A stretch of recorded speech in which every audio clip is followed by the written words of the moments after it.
Hello and welcome to Module 3 of this completely free golf psychology series brought to you by freesportspsych.com and me, Psycho Sid.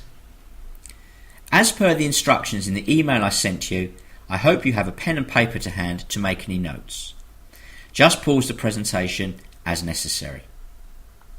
Also, please watch the presentation in full screen mode. Click on the rectangular icon in the bottom right of the video box.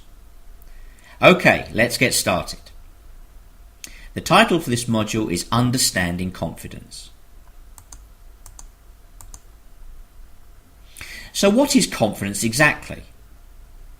We can all probably recognise that confidence is the feeling you get when you think you can do something. It is a very common term. I have, however, written my definition here as I would like to develop our understanding further. The relative degree of self-belief in our ability to perform a given task. The important word here is relative. The word is significant in two ways. Firstly, that the degree of self-belief is compared to other tasks we may need to undertake. I am more confident with chipping than I am with driving. Secondly, the degree of self-belief is relative to other people. My 8 golf handicap would lead me to state in the company of most people that I'm capable of playing good golf. But ask me in a room with Tiger Woods and Phil Mickelson, well, my answer may be different. So, we now need to consider where levels of confidence come from. Firstly, confidence comes from history. In essence, from our memories of real-life experiences. It is clear if we have performed a task admirably previously, we will experience high levels of confidence if required to undertake the task again. Exactly the opposite applies if we have struggled previously with a task. Confidence also comes from how we imagine we will perform a task if we have never undertaken it before.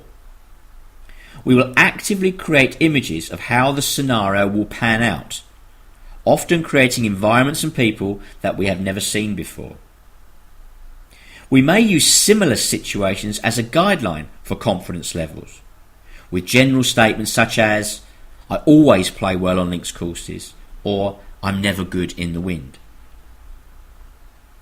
It is very true to say that if we start taking active control of our thoughts, we can impact upon our confidence levels. Let's say we have performed a task badly 7 times and adequately 3 times. It becomes our choice which events we choose to recall. I can make myself relive the good times, remembering those specific details. Even with situations we have never experienced, we can source a memory of a new situation where it all went well. That information is in your brain somewhere, so find it. I can therefore state that confidence can be described as a matter of attention. We actively relive or create scenarios. It is up to us whether we choose good examples or bad.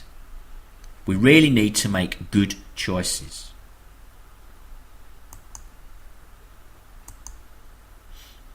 So what value is confidence?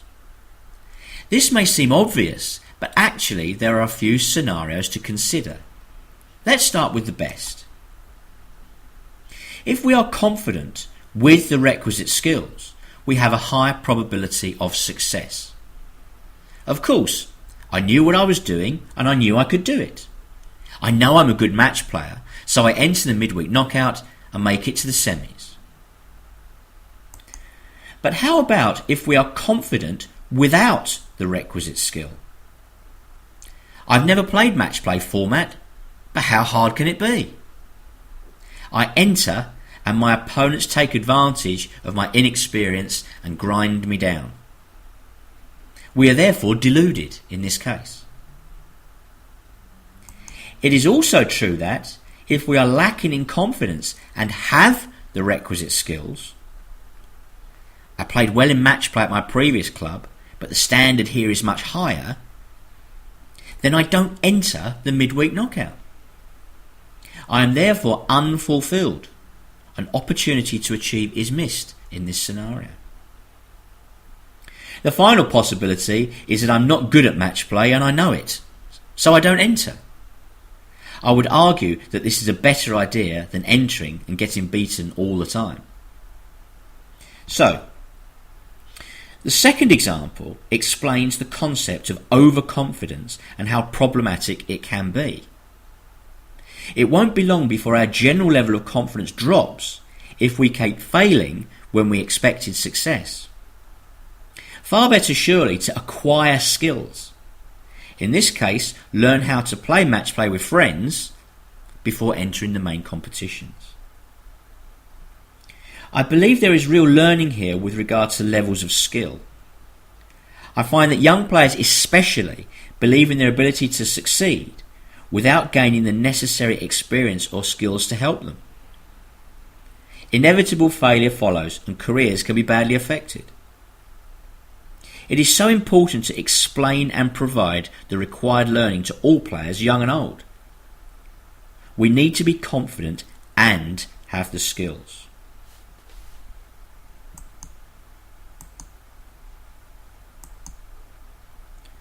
We now need to chart for confidence. If you remember the C in Victor, we have now arrived at this point. We need to create a list of successes, and these can be general or specific. For those who believe they are fairly low in confidence, a general list is the right place to start. Pretty much everybody can identify 10 successful outcomes. From the first time you broke 100, 90 or 80, your best rounds, a win in a match somewhere, or maybe a great shot or two. A more specific list would be breaking down the game into all the specific areas. This will mean listing your best shot with each club and maybe best overall round. We can get to 10 if we list the following, and please make a note of these. Best drive. Think of a tight fairway in windy conditions that you hit. Best fairway metal. Maybe hitting a par 5 in 2. Best long iron. Maybe a tough par 3 shot. Best medium iron.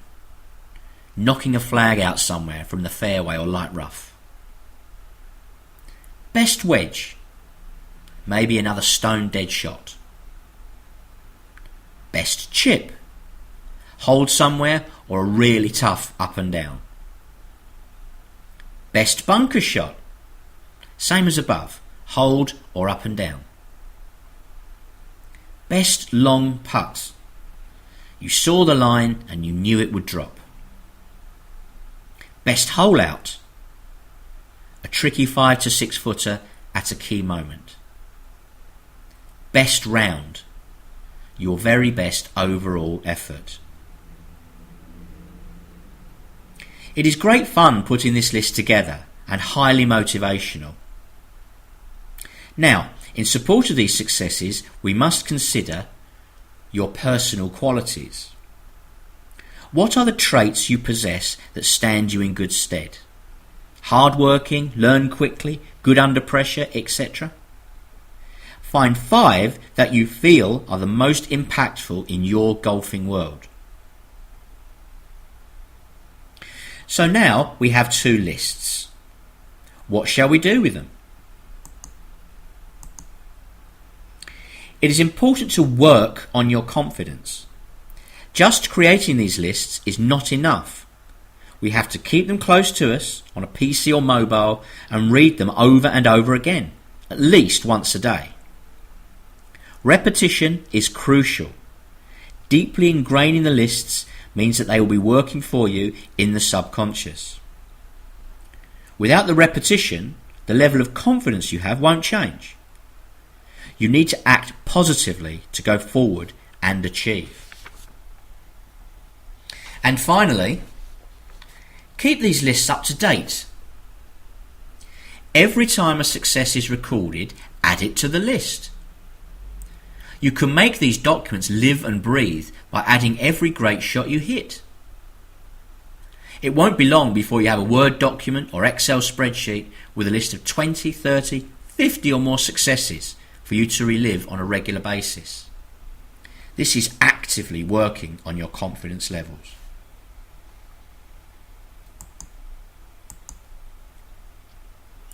Finding people who can help you achieve higher confidence levels is a great idea. We have 3 categories. Find a cheerleader. This person will always be positive and encouraging, no matter how tough times might be. This person will be offering unconditional support. Find a challenger. This person is far more of a realist and will always be demanding, reminding you of the facts of the situation.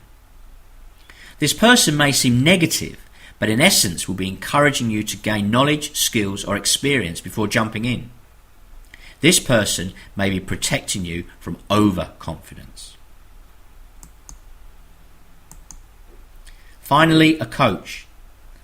This is the person who can provide you with the specific expert help to satisfy your challenger. Finding the right people to coach or train you is essential, as they will ensure you are competent. The very best players in the world have coaches. There is a simple reason for this, and that is they are necessary. Everyone wanting to make lasting change should bear this in mind. Having identified your 3 people, or maybe more, you need to ensure that you are spending time with them or consulting them at appropriate times. Doing so will make sure that you are on a confident pathway to success. So, we have reached the end of this module. The task at hand for you now is to start creating your lists and finding your significant people. In the next module, we will be exploring your internal communication. I look forward to seeing you then. Thank you.